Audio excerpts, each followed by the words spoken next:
At home, Laura helps Essen pack up her and Ace's stuff for their new place. Essen tells Laura how grateful she is for everything she's done for them, and they embrace. Essen admits now that the move is happening, she's afraid she'll blow it all.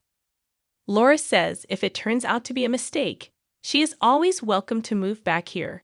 Essen thanks her. Ava arrives at the Port Charles Grill, where Cyrus is mopping the floor. He lets her know they are closed. She says she won't take much of his time. She says Austin is dead and asks why he killed him. Surprised, Cyrus asks how and when, and she reveals he was shot in the chest at close range. He calls her a callous woman, but she insists she didn't kill him, he did. Ava informs him that she knows he had Mason kidnap her so Austin would testify about his health and help him get released. She accuses him of repaying Austin by killing him. Cyrus insists he didn't kill him. He even put him through medical school and Austin was valuable to him. He also says he has an alibi, as he works past closing every night. He asks if she has an alibi. Ava walks out. Later, Laura drops by to see Cyrus and he asks what brings her by. She wanted to see how his job was working out. He asks why she cares, as she's made it clear to him to stay away from her.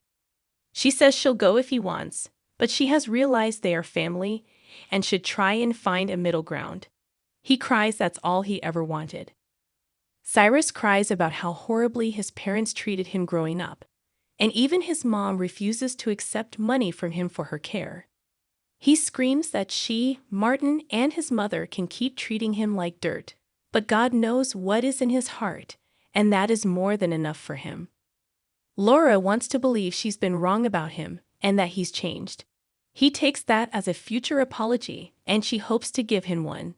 They both laugh.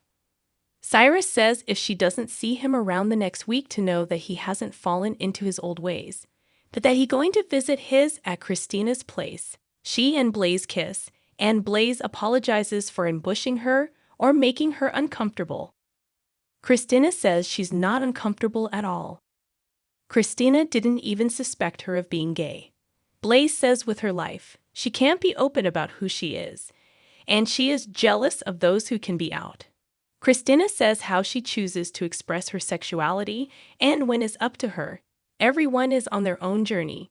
Blaze says she's seen so many relationships fail in this business, and for her it was easier to focus on her career. Christina asks if she really thinks her fans would have a problem with her sexuality. Blaze guesses her fans would accept her, but her very Catholic family wouldn't. Blaze talks about her grandmother and cousins, and her visit with them in Puerto Rico recently. She explains she has this one uncle that nobody talks about, and she hasn't seen him since she was little. She says she tried to find him online, but he has a very common name. She fears if he is gay and he came out, then he lost his family. She is not brave enough to do that. Christina says it's a scary decision to make to come out to your family, but a necessary one.